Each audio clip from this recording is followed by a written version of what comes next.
What is my next review? Oh, book review. Star Wars Thrawn by Timothy Zahn, which came out in 2017. So spoilers, not going to spoil the whole thing, but I'm still working my way through all these Star Wars books. I haven't heard from anyone down in the comments about any good ones, like recommendations or ones to stay away from the new, what's it called, Del Rey Books Star Wars timeline. There's so many of them. It's crazy. And it's only since like 2015. So this one is all about, this is not so much the origin of Thrawn, because he still has a mysterious past in this. Okay? Because Thrawn always has a mysterious past. And I think there's another trilogy after this one, because this is the first part of a trilogy, but there's a second trilogy that might be more about his past, or it might be about other things he's involved in. I don't know. I'll let you guys know when I get to it, if I get to it.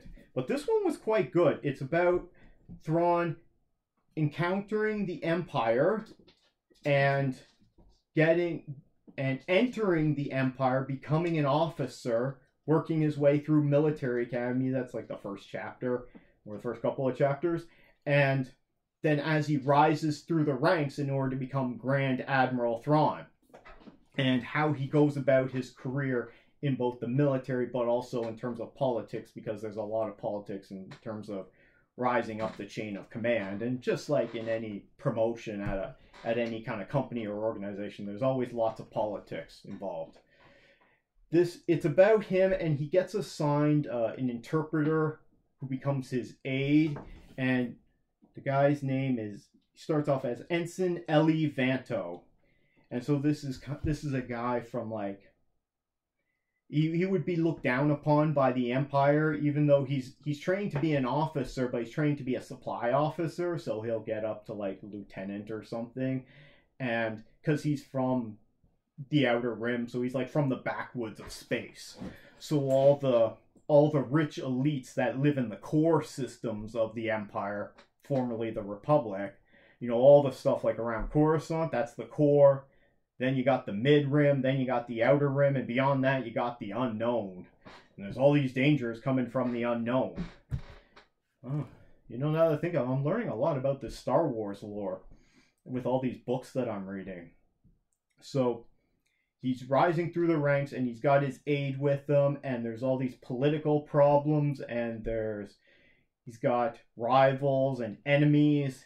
And when I say enemies, they could be political enemies. They could also be like military enemies. So there's, and it's quite an interesting story. And sometimes you get it's from Thrawn's perspective, but mostly it's from his aide's perspective, from Ensign Vanto there.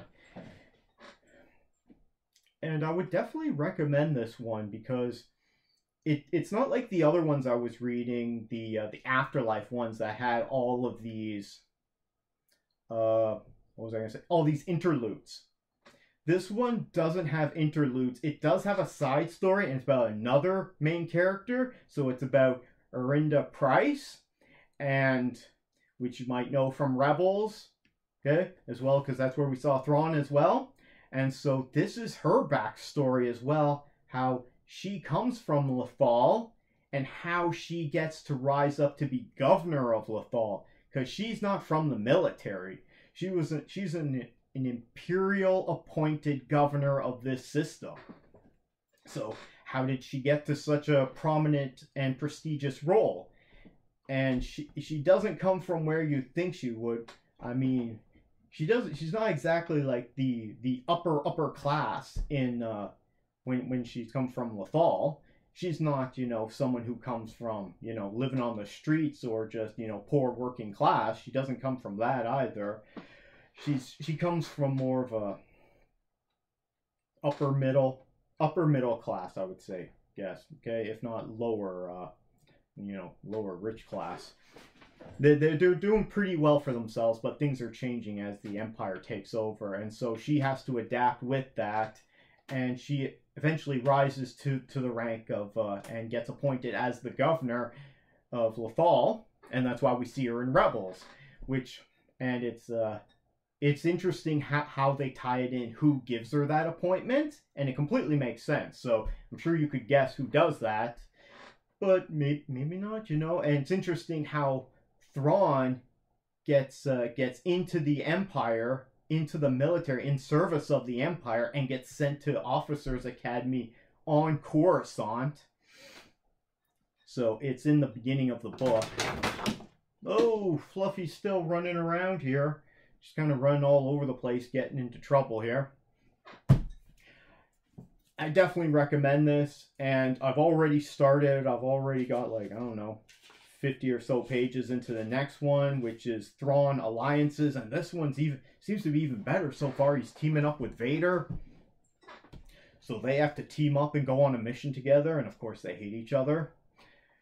But anyway, let me know if anyone out there has read this Star Wars book or any of the other Star Wars canon books now. Let me know down in the comments below what ones to avoid, what ones you thought were good, what ones you thought were bad. Anyway, leave a like if you enjoyed this segment, and you can always subscribe for more content.